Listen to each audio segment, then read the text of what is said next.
Καλησπέρα σας. Καλώς ορίσατε στο Καναδικό Ινστιτούτο στην Ελλάδα. Λέγομαι David Rupp, ο διευθυντής, και σήμερα έρχομαι για το φθινόπωρο. Είναι φθινόπωρο. Το τελευταίο διάλεξη, η τελευταία διάλεξη του προγράμματος του Σύλλογου Φίλων του Ινστιτούτου μας. Και σήμερα δεν έχω τίποτα άλλο να σας πω, γιατί δεν είμαστε έτοιμοι για Ιανουάριο και τα λοιπά, και θα τα μάθετε όλα μετά. Λοιπόν, welcome to the Canadian Institute in Greece. I'm David Rupp, the director.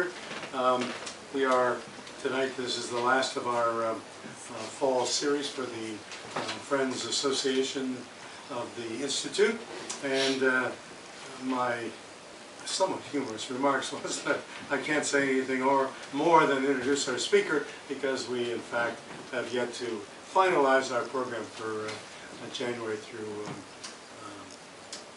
April. So right at the beginning of January you'll find out. All will be revealed to he who waits. I'm very pleased to finally, after many years, I don't think Magda has been given this lecture, at least not during my time as director. So that we're very pleased to have Magda Roussi here to speak to us today. From Piraeus, lived in Madrid and Toronto, hence her close connections to Canada, where she also studied at the University of Toronto. She went on to England to earn her BA and MA from Middlesex University, and she is the founder and former director of the Fine Arts Group of the University of Piraeus, and is also a special art consultant to for the Piraeus schools. She has been working on many topics, and over the years she has shared that with us, giving us DVDs and offered opportunities to see her productions, equality of gender, portraits, wild nature, Byzantine, Greek women's costumes, and now, based on work for her MA, the Mass and Lysistrata of Aristophanes. And so this evening we're going to learn about how she came to this, and how she has used her artistic spirit to recreate them. For those of you who attended the art exhibition, it was called Greece in Canada and Canada in Greece, here in September. She had some of the Mass on display, so we're going to see more today.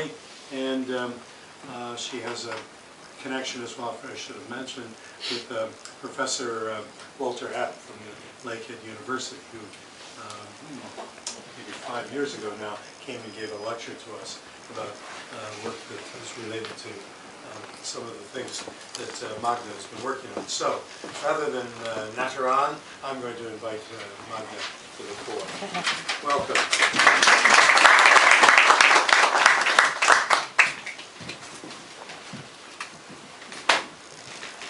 Good evening. I would like to thank the director of the Canadian Institute in Greece, Professor David Rupp, and his assistant, Dr. Jonathan Tomlinson, and all of you who are here tonight here. Before I start my presentations, I like to show you a little bit of Piraeus. That's what I do most of the time. Good. This is the harbor, Marina Zea, they call it Pasalimani. It's very old, 2,500 years old, and this is the University of Piraeus. I worked for the university for 28 years. And here we have the Hippodamus plan, the town plan of ancient Piraeus, and it's very famous,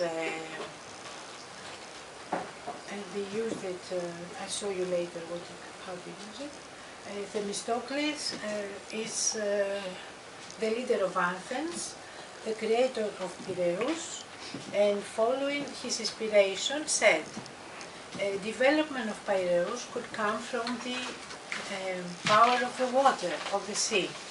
And that's why we have today the best ship owners. And Piraeus is the first economy of Greece. Then Themistocles, he started making a safe naval port, an excellent commercial port, with excellent layout, organization and exploitation, with beautifully constructed walls. This is an imitation of the ancient ships, and the front of the ships are almost like this, like a fish. And Piraeus was next leader of Athens who completed the Piraeus city after the Kimon leader. And Piraeus became the commercial heart of Athens. Also he made the long walls, and here is the harbor walls. Here are the harbor walls, and long walls gate, the entrance δηλαδή, and another view of the entrance.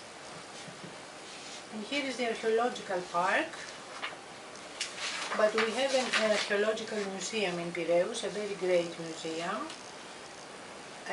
Here tonight we have the former director of it, Mr. George Steinhauer, and also there is next to the archaeological a theatre called an ancient theatre, which has to be rebuilt because it's not in a good shape lately. I remember I used to go there for the end of the school exams. We had a nice celebration, but now it's in a very bad condition. So after that we go to, here we have two authors, theatre authors, ancient theatre authors, for Aristophanes for the old comedy and Menander for the new comedy. In the archaeological museum we have some very great statues in large and small sizes, and it is Kouros Apollo and Athena, the Piraeus Athena and Artemis. You can see.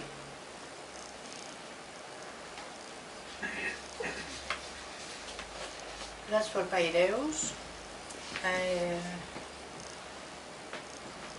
Before we go to the mask of ancient Greek drama, reviving masks from Aristophanes' Lysistrata, it is important to see the general characteristics with which become comprehensive the nature and the content of the mask.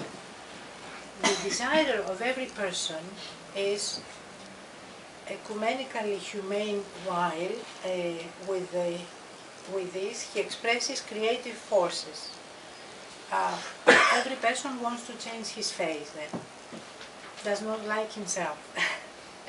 Every child, everywhere in the world and throughout history, draws a circle, we can see this now, draws a circle for a face, two smaller circles for eyes, and a vertical line for the nose. And if the child is a little smart, might add hair in mask, this face. This is a boy from a little